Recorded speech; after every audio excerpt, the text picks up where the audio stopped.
అందరికీ నమస్కారం. నా పేరు డాక్టర్ హెప్సివా. నేను నారాయణ హాస్పిటల్లో కంటి విభాగంలో పనిచేస్తున్నాను.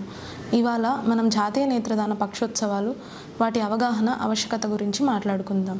1985లో ఈ కార్యక్రమం మొదలైంది. ప్రతి సంవత్సరం ఆగస్టు 25 నుంచి సెప్టెంబర్ 8 వరకు 15 రోజుల పాటు ఈ నేత్రదాన అవగాహన కార్యక్రమం జరుపుకుంటున్నాము. అందులో ఒకటి మనకు కంటికి కనిపించే కంటిపై ఉన్న నల్లటి పొర, దానినే కార్నియా అంటాము. అది దాని పారదర్శకను కోల్పోయి తెల్లగా అవుతుంది. ఇలా నల్లగుడ్డు తెల్లగా అవడం వలన వారి కంటి చూపు తగ్గుతుంది. కార్నియల్ బ్లైండ్నెస్కి వివిధ రకాల కారణాలు ఉన్నాయి. అవేవనగా ఇంజురీస్, కంటికి దెబ్బ తగలడం వలన, లేదంటే సున్నం కానీ బ్లీచ్ కానీ కంట్లో పడడం వలన, లేదు అంటే కంటిపై నల్లగుడ్డుకి చీము పట్టడం వలన, అనగా ఇన్ఫెక్షన్స్, చిన్నపిల్లల్లో ప్రధానంగా వైటమిన్ ఏ డెఫిషియన్సీ వలన వంశపారంపర్యంగా వచ్చే అవకాశాలు కూడా ఉన్నాయి. మన దేశ జనాభాలో 4.95 మిలియన్ల ప్రజలు వివిధ రకాల సమస్యల వలన కంటి చూపు కోల్పోయి ఉన్నారు. అందులో ముఖ్యంగా 1.2 మిలియన్ల ప్రజలు కార్నియా సమస్య వలన చూపు కోల్పోయి ఉన్నారు. ప్రతి ఏడాది మనకు 2 లక్షల కార్నియాలు అవసరం ఉన్నది. కానీ మనం కేవలం 60,000 కార్నియాలు మాత్రమే సేకరించబడుతున్నాము. ప్రతి సంవత్సరం క్రొత్తగా కార్నియా జబ్బుతో చూపు కోల్పోయిన వారి సంఖ్య 20 నుంచి 25,000 వరకు క్రొత్త కేసులు నమోదవుతున్నాయి.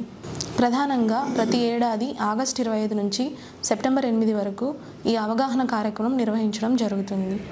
ప్రజలలో వివిధ రకాలైన అపోహలు ఉన్నాయి. అవేవనగా, సాధారణంగా కంటి చూపు లేని వారిలో ఒక అపోహ ఉంటుంది. వేరే వారి కన్ను తీసి కన్ను పెడితే చూపు వస్తుందని. ఈ కార్నియా మార్పిడి అనేది కేవలం నల్లగుడ్డు పాడైపోయిన వారికి మాత్రమే ఉపయోగపడుతుంది. మరణించిన వారి నుండి ఏ అవయవంను తొలగించినా వచ్చే జన్మలో కళ్ళు లేని వారుగా పుడతారని, మృతుని ముఖం అందవికారంగా తయారవుతుందని, మతపరమైన ఆంక్షలతో వయసు పైబడిన వారు లేదా చిన్నపిల్లలు కార్నియా డొనేషన్కి అనర్హులని, సేకరించిన కార్నియాను విక్రయిస్తారని, కార్నియా సేకరించడం క్లిష్టమైన ఆపరేషన్ అని వివిధ రకాల అపోహలు చాలామందిలో ఉన్నాయి. కానీ ఏ వయసు వారైనా కార్నియా డొనేట్ చేయడానికి అర్హులు. కార్నియా డొనేట్ చేయడానికి ఎటువంటి మతపరమైన ఆంక్షలు లేవు. ఎటువంటి ఆర్థిక లావాదేవీలు జరగవు. ఇది కేవలం ఒక స్వచ్ఛందంగా నిర్వహించే కార్యక్రమం. కార్నియా సేకరించడం క్లిష్టమైనది కాదు. అది చాలా సులభతరంగా నల్లగుడ్డును వెంటనే సేకరించడం జరుగుతుంది. అసలు ఎవరెవరు కార్నియా డొనేట్ చేయవచ్చు? మరణించిన తర్వాత చిన్నపిల్లల నుండి పెద్దవారి వరకు, బీపీ లేదా షుగర్ జబ్బులు ఉన్నవారు కూడా చేయవచ్చు. దృష్టి లోపాలు ఉన్నవారు కూడా డొనేట్ చేయవచ్చు. కంటి శుక్లం అనగా కెటరాక్ట్ ఆపరేషన్ చేయించిన వారు కూడా చేయవచ్చు. కార్నియా ఎవరెవరు డొనేట్ చేయకూడదు?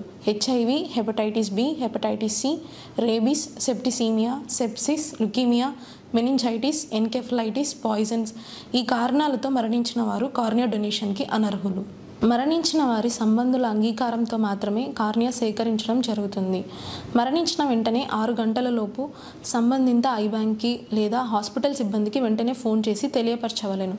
సిబ్బంది అక్కడికి చేరుకునే లోపు ఫ్యాన్ ఆపివేసి, ఏసీ ఉన్నచో ఏసీ ఆన్ చేసి, మూసి ఉన్న కళ్ళపై చల్లని దూదిని పెట్టి కొంచెం తల ఎత్తుగా పెట్టవలెను. హాస్పిటల్ సిబ్బంది చేరిన వెంటనే రోగి నుండి రక్త నమూనాలు సేకరించి కేవలం నల్లగుడ్డును మాత్రమే కంటి నుండి తీసి దానిని ప్రత్యేకమైన పరికరంలో భద్రపరిచి ఐ బ్యాంకుకు తరలిస్తారు. అక్కడ నుండి ముందుగా నమోదు చేసుకున్న వారికి కార్నియా మార్పిడి ఆపరేషన్ చేసి వారికి తిరిగి చూపును ప్రసాదిస్తారు. కేవలం మరణించిన వారిని దహనం లేదా ఖననం చేయడం వలన ఇద్దరికి చూపును కల్పించే అవకాశాన్ని దూరం చేయడమే అవుతుంది. మరణించిన వారి నేత్రాలతో 2 అంధులకు తిరిగి చూపు లభించడం వలన పొందే సంతృప్తి ఎనలేనిది. ప్రభుత్వం కూడా ఈ అవగాహన కార్యక్రమాలు నిర్వహించి నేత్రదానం చేసిన వారి కుటుంబానికి ప్రశంస పత్రాలు, వివిధ రకాల ప్రోత్సాహకాలు ప్రభుత్వం అందజేసి ప్రోత్సహించవలెను. One of the greatest gift you can give is the gift of the life through your eye and organ donation. These are the helpline numbers of eye donation and the pledge form. Thank you.